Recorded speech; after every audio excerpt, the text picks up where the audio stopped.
Assalamualaikum warahmatullahi wabarakatuh. Perkenalkan, nama saya Lijanul Abidin dari program studi S1 Administrasi Publik Fakultas Ilmu Sosial dan Ilmu Politik dari Universitas Kadiri.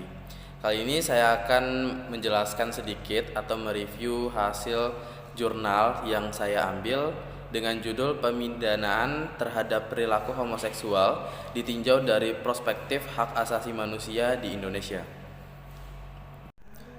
Kemudian untuk jurnal ini sendiri, saya ambil referensi dari Jurnal Hukum Magister Udayana. Kemudian untuk volume dan halaman 9, halamannya dari 45 sampai 63. Kemudian untuk tanggal dan tahunnya 1 Mei tahun 2020.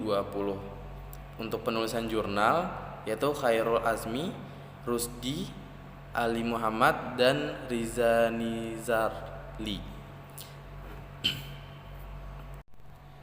Kegiatan ini dilakukan untuk memenuhi salah satu tujuan atau tugas dari mata kuliah Ekonomi Publik dengan dosen pengampu Khairul Anam, SIP, MSI. Baik, kita langsung saja untuk masuk ke dalam reviewer jurnal tersebut, dimulai dari abstrak. Indonesia kecuali Provinsi Aceh tidak melarang perbuatan homoseksual secara mutlak dan tidak pula melegalkan pernikahan secara sesama jenis. Dari data statistik tahun 2016 dapat diketahui bahwa jumlah kaum homoseksual di Indonesia mencapai 10-20 juta jiwa. Universalisme HAM masih ada lagi dan yang disebut dengan relativisme HAM.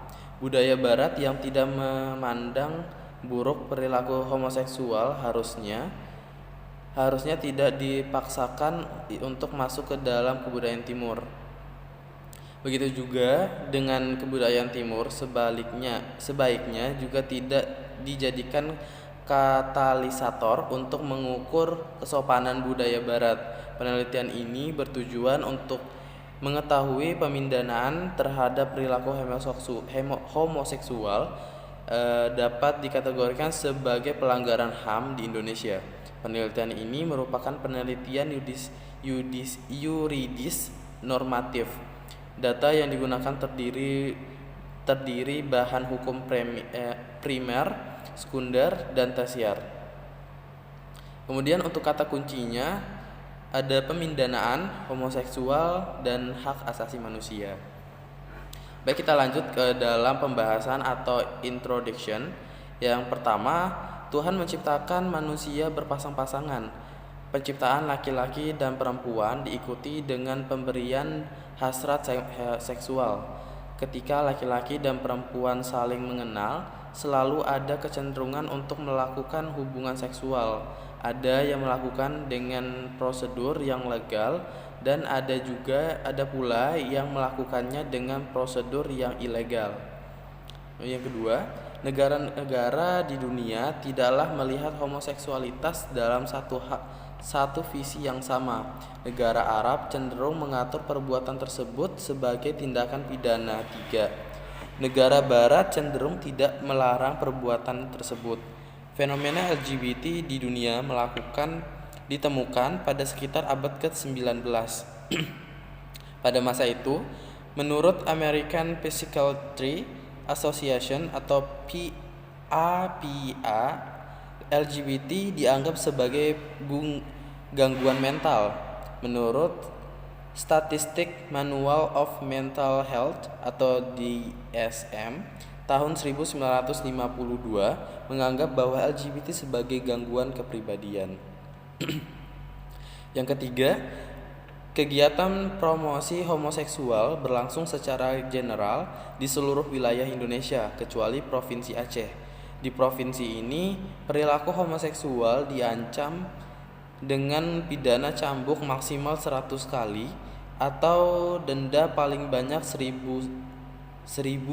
gram emas murni atau penjara paling lambat 100 bulan. Ancaman pidana yang begitu mengerikan tersebut ternyata tidak menghiraukan ketika hasrat seksual tersebut sesama jenis sudah menuntut untuk dipuaskan. Selasa 28 Maret 2017 sekitar pukul 23.30 WIB, warga menangkap dua pemuda yang diduga pasangan homoseksual di salah satu rumah kos di wilayah Rukoh, Kecamatan Syah, Kuala, Kota Banda Aceh. Yang keempat, berdasarkan uraian latar belakang di atas, penulis tertarik untuk mengkaji tentang pemidanaan pelaku homoseksual dalam perspektif hak asasi manusia di Indonesia. Untuk menjawab tiga permasalahan berikut: pertama, apakah pemindahan terhadap suatu perbuatan oleh suatu negara dinamakan perbuatan tersebut tidak dipidana di negara lain dapat dibenarkan berdasarkan perspektif HAM? Yang kedua, perspektif apakah perilaku homoseksual layak dijatuhi pidana? Yang ketiga, apakah pemindahan terhadap perilaku homoseksual dapat dikategorikan sebagai pelanggaran HAM? Yang kelima, apakah pemindahan terhadap suatu perbuatan oleh suatu negara di mana perbuatan tersebut tidak dipidana di negara lain dapat dibenarkan berdasarkan perspektif HAM? Kita lanjut ke yang kedua, yaitu masuk ke dalam metode penelitian.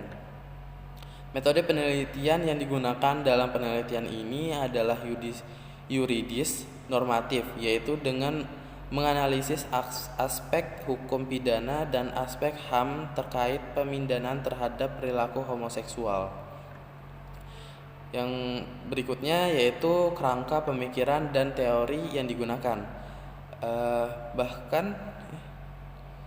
Hukum yang telah disimpulkan kemudian dianalisis secara kuantitatif dengan teori tujuan pemindanaan dan teori dasar pemindanaan sebagai teori yang mewakili aspek hukum pidana, serta teori relativisme HAM yang mewakili aspek HAM.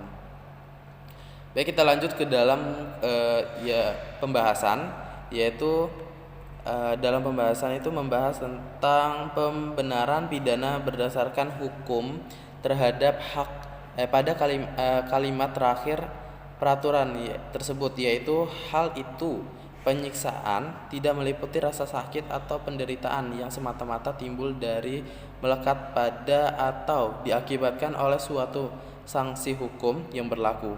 Homoseksualitas bukan merupakan hal baru. Banyak literatur yang mengulas aktivitas ini di berbagai tempat dari masa ke masa. Hampir setiap buku bangsa dan kerajaan sejak zaman Mesir kuno sampai sekarang memiliki cerita dan istilah tersendiri dalam menggambarkan kebiasaan ini.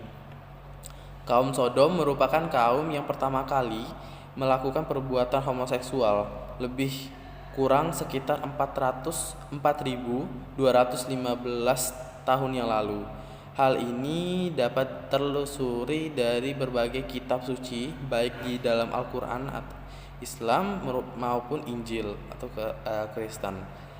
Dalam ajaran Kristen sebenarnya juga telah dinyatakan bahwa sodomi merupakan suatu pelanggaran hukum Tuhan. Perilaku homoseksual banyak terjadi pada zaman Yunani kuno 17 Plato atau sekitar 427 sampai 347 Masehi. Dalam diskusinya yang berjudul Simposium, diceritakan pada masa itu pada pesta minuman khusus pria. Tema dialognya adalah tentang perilaku homoseksual.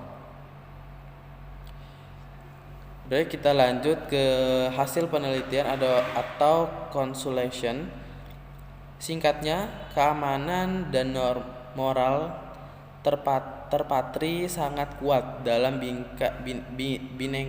bingkai NKRI. Baik, kita lanjut ke dalam hasil penelitian atau consultation. Singkatnya, keagamaan dan moral T-Patri sangat kuat dalam bingkai NKRI. Berdasarkan kenyataan tersebut, maka negara berhak dan berkewajiban untuk menjatuhkan pidana kepada pelaku homoseksual karena homoseksual tersebut dilarang dalam semua ajaran agama yang ada di Indonesia. Di sub-bab ini telah dijelaskan bahwa pada hakikatnya perilaku homoseksual telah melanggar hak asasi orang lain dan melanggar kewajiban asasinya. Tindakan pidana yang diatur di KUHP juga merupakan tindakan yang merupakan hakikat serupa. Contohnya, pencurian adalah pelanggaran terhadap HAM untuk mempunyai hak milik.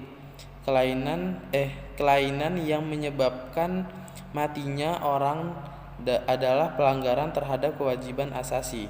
Oleh karena itu, secara kefilsafatan, negara berhak bahkan berkewajiban untuk menjatuhkan pidana terhadap perilaku homoseksual.